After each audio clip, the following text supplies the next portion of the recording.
All right, we're recording. I think. Thanks. I'm super excited to have you on this interview today. To give people a background who are watching, before we get diving in, I teach and I support small business owners on their customer experience. So that whole, from the journey, the customer journey, and specifically when people are they're finding out about the business online, and then they're coming into the business, and then they're having an experience with the staff, and then they leave, and that whole customer journey. The part that I stop on that I get really excited about is empowering staff. Okay, so that's kind of where my niche is. So the reason that you're on here today and why I was so excited to have you is because of an experience that I had with you in Astoria. So the goal of today's interview is to show people from a business owner's perspective, a customer perspective, mine, what the big deal is. And then from a business owner's perspective, as we go through it and I ask you questions, for people to go, oh, that's the person that I'm looking for. And here's the things that check off the box to find her, the Caitlins. Okay. So thanks for coming. Caitlin, do you want to introduce yourself and just say, where you are? Yeah, my name is Caitlin Gill, and I am based in Astoria, Oregon. I'm originally from Portland, Oregon, and so I moved to a little tiny coastal town, and now I work at a bakery, and it's super fun and awesome. Nice. And that's where I met you. Yes. At the bakery. Yeah. Yeah. Yep. I'm going to dive into the story, and then I'm going to ask you a bunch of questions. Okay. So here I am. I'm on my own. I'm on a little work retreat in Manzanita, and I haven't really taken a work retreat, so it's kind of a big deal. Plus, I needed to get away. So I was really enjoying myself, just this private time, only for a couple of days. I swung up to Astoria because there was some snow, and I didn't want to hit snow. And I went into the Blue Scorcher. That's right. That's the name. Yeah. Blue Scorcher. It's a bakery. I don't quite get the name, but you maybe can tell me later. So with COVID, the signage in front of the bakery. So here I am as a customer. I'm coming in. The signage is great. It tells me what to do. It's got a little menu. It's pretty easy to see. I need a mask and where you go to order, yada, yada. I walk in, and when you go into the Blue Scorcher, you walk in, there's a little bit of an area here where there's a board that shows specials and things that you have. People can queue up here, and then there's a counter, and behind the counter, and I think the counter is maybe about this high. Yeah. Is where you are, or a person. Actually, it was a different person. So I walk in, and I'm kind of looking around. There's two people ahead of me, and they're kind of off to the side a little bit looking at this menu. And I'm sort of going, I don't want to cut, but I'm looking for a cue, basically. Like, do I need to wait for these people, or can I go up? And the person behind the counter, who shall remain nameless because I don't call people out on that. This person who is at the counter was just standing there looking at me, like, kind of like that, just waiting for me as I'm, obviously looking for some clues and some cues. And so I was kind of looking like, can I go? And I sort of asked these people, and they said, go ahead. So I popped up and I asked about, gosh, I can't remember how this went. I asked about something on the menu, and then I said I was gluten-free.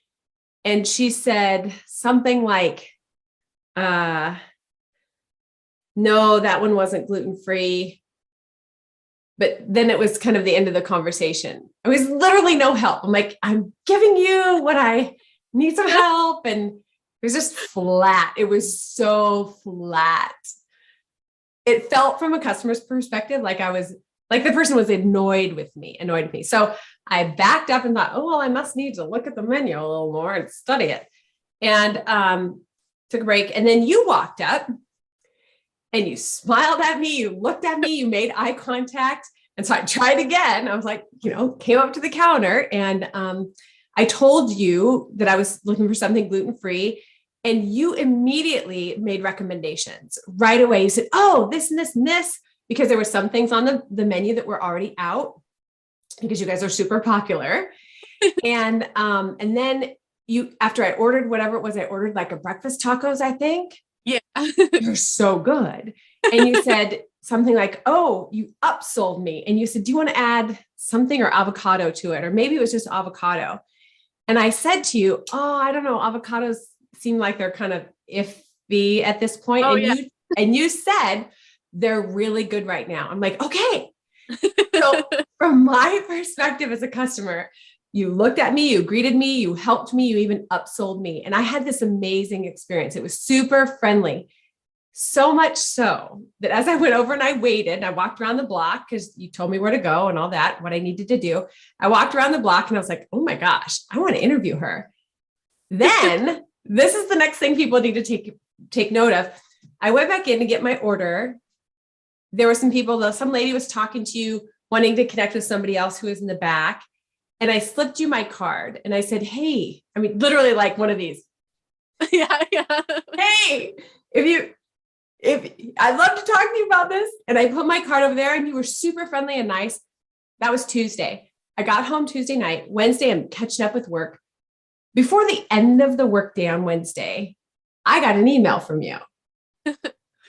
Like check mark, check mark, check mark, check mark, check mark. So my customer experience, I know from hiring perspective, what boxes you checked off and like what boxes you totally killed.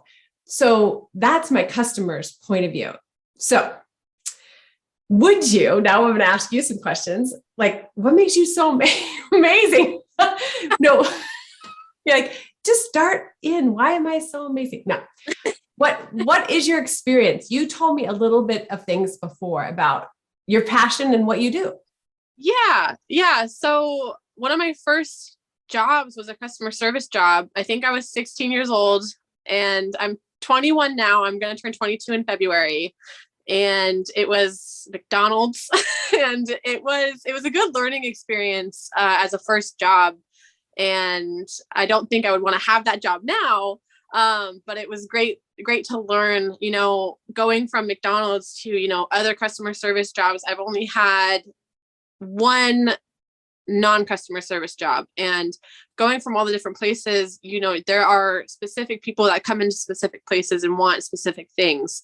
The bakery is for, older couples, not so much a family type of place because we don't have a lot of space inside. But I know the people who are going to be coming in, and so learning that from all of the different places, I learned how to, change my customer service based on the people that are coming in. And so, working at restaurants, I'd get lots of families and try to get them the best spot in the place so that they wouldn't, have their kids be, right next to some other tables. And now I work at the bakery and I can give people, if somebody's coming in and they're having a bad day, I can be like, here's a cookie on the house. Like, I hope your day is better. And I believe I said to you that my favorite thing is making sure that when people come in to the bakery, they leave happier when when they're done, they're happier than when they came in, which makes me happy. And the part that I enjoy it the most about it. Yeah. Oh my word. I mean, if somebody's watching this right now, they should just back up and we'll tick off all the boxes of the things that make you amazing. First of all, you're aware of the customer experience. You're aware of the different needs for different environments. Like you said, this one's not family friendly. When I'm at a restaurant, I want to seat them where it's not going to bug other people. That is so thoughtful. And then you did tell me that what you want to do is to make sure people leave in a better mood than when they got there. And mission accomplished with me. First gal, no, not so much, but you 100%, 100%. It was great. Question, how did you, I have a bias and I think that there are, just like maybe you might have a propensity as a child to be very good at math or be very good at music. It's one of the giftings. I think that hospitality is also one of the giftings, but oftentimes people don't recognize it or do they celebrate it. So I think one of your natural giftings is hospitality, and you've learned from that and you've continued to grow in that area. I mean, as evidenced by my experience. But what would you say, have you read books or is this just kind of natural for you that you think this way? Definitely something that's natural to me. I think that my parents, my dad has always said, like, you need a job in hospitality. Like, that's where you thrive. I think it's because the fast pacedness of it and just being around people is something that I enjoy. I worked at a dental office for a little bit and I was alone most of the time. I wasn't working with patients. And so being alone and like, I was like, this isn't fun. Like, I don't get to talk to people, people come in and tell me about their day, their trips that they're on, and I'm glad, like, I had somebody come in and tell me that I went to go see the dentist for the first time in 3 years. And she was like, I have nobody to tell. I just need to tell someone. And I was like, I'm here for it. So it's like those kinds of things, people need that in their life to be able to go somewhere and talk about themselves, because they're going to leave and it doesn't really matter what they say, but they get to experience that with someone. And I think it's really important in, everyday life. Yeah. Well, your personality shines through and it's a good fit, because then you have more of a chance, your personal interaction with people has more of a chance to actually connect with those people whom you like to make a difference and change their day. I mean, that is one of when you said that, my heart was like, oh, because I have a course that's called The Power of People. And it's for business owners to do with their staff, their frontline customer service staff. It's 6 weeks. And one of the weeks, the units in the week module, whatever you want to call it, it's helping people understand what a tremendous influence they have, like helping you to understand that you have a tremendous influence in 2 areas. One is the back end of the business, like the financial success of the business. Hence, when you said, would you like to add avocado to that? That's an upsell. That's an add ticket, a valuable added ticket item that makes more money for the business. Those things add up. And then the other part that you have a tremendous influence on is the trajectory of the customer's day. So, I didn't go out I wasn't ticked off and grouchy and drove like a maniac. No, I left the Blue Scorcher and I was super patient with all these log trucks that were in front of me and yada, yada, because I was like, this is not only delicious, I had a great experience, So yeah, so I think you're in a good fit, and I hope that they keep you as long as they can and that you infect those other people that are around you. I hope so. Yeah. So it makes a big, big difference. That's one of the things I like teach and hope people understand.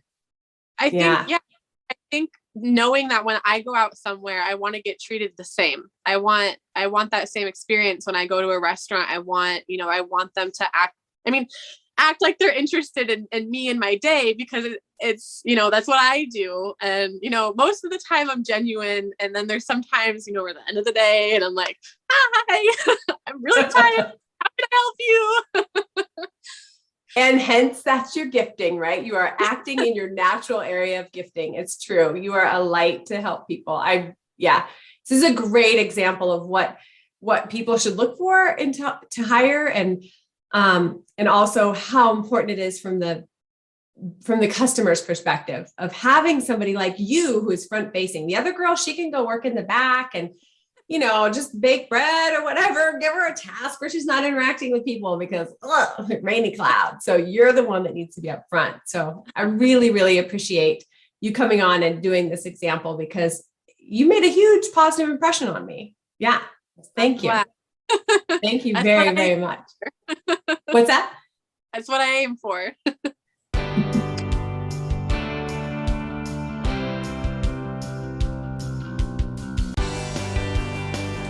All right, I'm going to stop my recording. Maybe.